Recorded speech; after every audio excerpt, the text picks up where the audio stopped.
జాతకం తెలుసుకోవాలా, తెలుసుకోకూడదా? అసలు ఎందుకు జాతకం? ప్రతి ఒక్కరికి నాకు ఉద్యోగం బాగుంటుందా, వ్యాపారం బాగుంటుందా, లేదా నా జీవితం బాగుంటుందా, నా ఆరోగ్యం బాగుంటుందా, నాకు కొత్త ఉద్యోగం వస్తుందా, వివాహం అవుతుందా, ఇలాంటి కన్ఫ్యూషన్స్తో చాలామందికి చాలా రకాలైనటువంటి సమస్యలతో జాతకం తెలుసుకోవాలనుకుంటున్నారు. మరి మన యొక్క ఛానల్ ద్వారా చూస్తున్నటువంటి ప్రేక్షక మిత్రులారా, వాస్తవానికి మీరు చాలా చక్కగా అందరూ కూడా చూస్తున్నారు. కొంచెం ఒక లైక్ అండ్ షేర్ చేయండి, కొంచెం బాగుంటుంది. మీ మిత్రులందరికీ కూడా షేర్ చేయండి. మరి ఎవరెవరు జాతకం తెలుసుకోవాలి అని అనుకుంటే, మీకు వృత్తి వ్యవహారపరంగా, వ్యాపారపరంగా, ఉద్యోగపరంగా, వివాహపరంగా, ఆరోగ్యపరంగా ఉంటే మాత్రమే మనలాంటి సద్గురువులకు మీరు మెసేజ్లు చేయండి. ఈ యొక్క జ్యోతిష్యం చెప్తున్న గురువులకి మెసేజ్ చేయండి. జ్యోతిషాస్త్రరీత్యా ద్వాదశ రాశుల్లో 12వ రాశి అయినటువంటి మీనరాశి మిత్రులారా, మీరు పూర్వభాద్ర నక్షత్రం 4వ పాదం, ఉత్తరాభాద్ర నక్షత్రం 1, 2, 3, 4 పాదములు, రేవతి నక్షత్రం 1, 2, 3, 4 పాదాలకు జన్మించిన మీరు మీనరాశి వారిగా పరిగణించబడుతున్నారు. ఈ యొక్క ఆగస్టు 2024 శుభాశుభ ఫలితాలు అంటే ఏళ్నాడు శని 12వ స్థానంలో సంచరిస్తూ మీనరాశి మిత్రులకు, ఈ యొక్క మీనరాశి వారి నెల మొత్తం కొన్ని విషయాల్లో జాగ్రత్తగా ఉండాలి. సమాజంలో తిరిగేటప్పుడు వ్యక్తులతో జాగ్రత్తగా ఉండాలి. ఈ రాశి వారికి గ్రహ సంచారం అనుకూలంగా లేనందువలన మిశ్రమ ఫలితాలు గోచరిస్తున్నాయి. శని ఈ నెలంతా 12వ ఇంట్లో తిరోగమన స్థితిలో ఉన్నారు.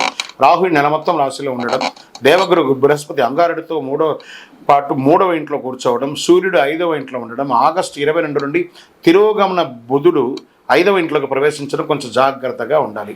కుజుడు 3వ ఇంట్లో ఉంటాడు. ఈ నెల ప్రారంభం నుండి చివరి వరకు శని 12వ ఇంట్లో తిరోగమన స్థానంలో ఉంటూ బుధుడు మరియు శుక్రుడు శ్రద్ధ వహించాలి, ఆందోళన కలిగిస్తూ ఉంటారు. కొంచెం గందరగోళంగా ఉంటుంది. ఉద్యోగంలో సహోద్యోగుల నుంచి సహకారం అందకుండా ఉంటుంది. చేపట్టిన పని అంతా కూడా మందకోడిగా జరుగుతుంది. నిరుద్యోగ ప్రయత్నాలు విఫలమవుతాయి. జాగ్రత్త. ఉద్యోగస్తుల కోసం చేస్తున్నటువంటి వారు ఈ నెలంతా ఇబ్బంది. ఈ కుటుంబంలో చాలా గందరగోళాలు అవకాశాలు ఉన్నాయి. చెప్పడానికి కొంచెం నాకే బాధగా ఉంది. ఈ నెలంతా ఇలా చెప్పి ఇబ్బంది పెట్టాలంటే, ఈ నెల చాలా గ్రహాలు కూడా కొంచెం ఇబ్బందిగానే ఉన్నాయండి. చెప్పక తప్పదు. కుటుంబాన్ని అంటే మిమ్మల్ని భయభ్రాంతులు చేయడానికి కాదు, మిమ్మల్ని జాగ్రత్త పరచడానికి. మనం వెళ్తూ ఉండగా ఒక దారిలో ఒక స్పీడ్ బ్రేకర్ ఉంది అని మీకు తెలియకుండా పోతే కింద పడతారు కదా, మాలాంటి వాళ్ళు చెప్తే అదే స్పీడ్ బ్రేకర్ అనుకోండి, జాగ్రత్తగా వెళ్ళండి అంతే. తోబుట్టువుల కోసం ఖర్చు పెట్టే అవకాశాలు ఉన్నాయి, అన్నదమ్ముల కోసం ఖర్చు పెట్టే అవకాశాలు ఉన్నాయి. ఆర్థికంగా ఖర్చులు విస్తృతం అవుతుంది. అది భూమి మీద కావచ్చు, ఇల్లు మీద కావచ్చు, హెల్త్ పరంగా కావచ్చు, వ్యాపార పరంగా కావచ్చు, ఇంటిలో శుభకార్యాలు కావచ్చు, అన్ని రకాలుగా ఒక మంచినీళ్ళ ఖర్చులాగా ఆర్థికంగా మీకు పెరిగే అవకాశం ఉంది. ఆరోగ్యపరంగా హెచ్చుదక్కులు చాలా ఉన్నాయి. ఇంట్లో పెద్దవాళ్ళ యొక్క అనారోగ్యం మీకు మనశ్శోభను తీసుకొచ్చి పెడుతుంది. వృత్తి వ్యాపారంలో అధికంగా కష్టపడాలని స్వల్ప లాభంతో బయటపడతారు. మాస చివరంలో మళ్ళీ ఆరోగ్యపరంగా మళ్ళీ పుంజుకుంటారు. గృహ నిర్మాణాలు ఏమైనా ఉంటే అవన్నీ కూడా మందకోడిగా సాగే అవకాశాలు. ఈ నెల ప్రత్యేక శ్రద్ధ వహించాలి. వివిధ రకాల ఆరోగ్య సమస్యలు దారితీస్తాయి. ఆప్తుల నుండి శుభకార్య ఆహ్వానాలు అందుతాయి. విద్యార్థులు చాలా కష్టపడాలండి. ఎగ్జామ్స్కి అంతా ఉన్న వాళ్ళంతా కూడాను చాలా చదవాల్సి వస్తుంది. రాజకీయ నాయకులకి గడ్డు కాలమని చెప్పచ్చు. వ్యవసాయదారులకి బాగుంది. షేర్ మార్కెట్ అస్సలు ముట్టుకోకండి. మీడియా రంగం వారికి మిశ్రమం. ఐటీ రంగం వారికి స్ట్రెస్. వివాహం కాని వారికి నూతన వివాహానికి అవకాశాలు మాస చివరి భాగంలో ఉంది. అదృష్ట సంఖ్య 9, బ్లూ కలర్ వాడండి. ఉత్తర దిక్కు ప్రయాణాలు మీకు చాలా కలిసి వస్తుంది. చంద్రాష్టమం ఆగస్టు 10, 2024 4:18 మధ్యాహ్నం నుండి 13/8/2024 4:15 ఉదయం వరకు చంద్రాష్టమం ఉంటుంది.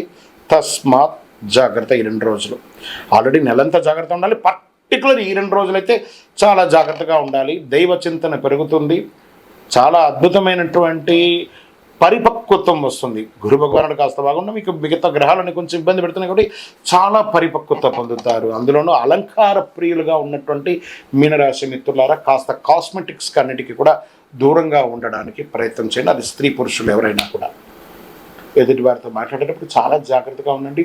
మీ వయస్సు ఎంత ఉందో అన్ని దీపాలు దక్షిణామూర్తి లేదా గురు భగవానుడు ఎవరైతే ఉన్నారో అక్కడికి వెళ్ళండి, శని భగవానుని ప్రార్థన చేయండి, నవగ్రహాలకి ప్రదక్షిణం చేయండి, మీ కులదేవత ప్రార్థన చేసి వారి దగ్గర పోయి మీ వయసు ఎంత ఉంటే, సపోజ్ మీ వయసు 21 వయసు అనుకోండి, 21 దీపాలు పెట్టండి. 40 వయసు అనుకోండి, 40 దీపాలు ఒకటే చెప్పులో ఒత్తులు వేసి నువ్వుల నూనె వేసి వెలిగించండి. ఆ దీపం కరుగుతూ ఉండగా మన దోషం అంతా కరుగుతుంది. సరే, ఈ నెల మీరు చాలా ముఖ్యంగా చేయాల్సినటువంటి పరిహారం ఏమంటే సైలెంట్గా ఉండడం. ఏ విధమైనటువంటి కొత్త వ్యాపకాలకి వెళ్లకుండా ఉండడం మంచిది. ఆహారపు అలవాట్లు అదుపులో ఉండాలి. కాబట్టి చాలా జాగ్రత్తగా ఉండండి.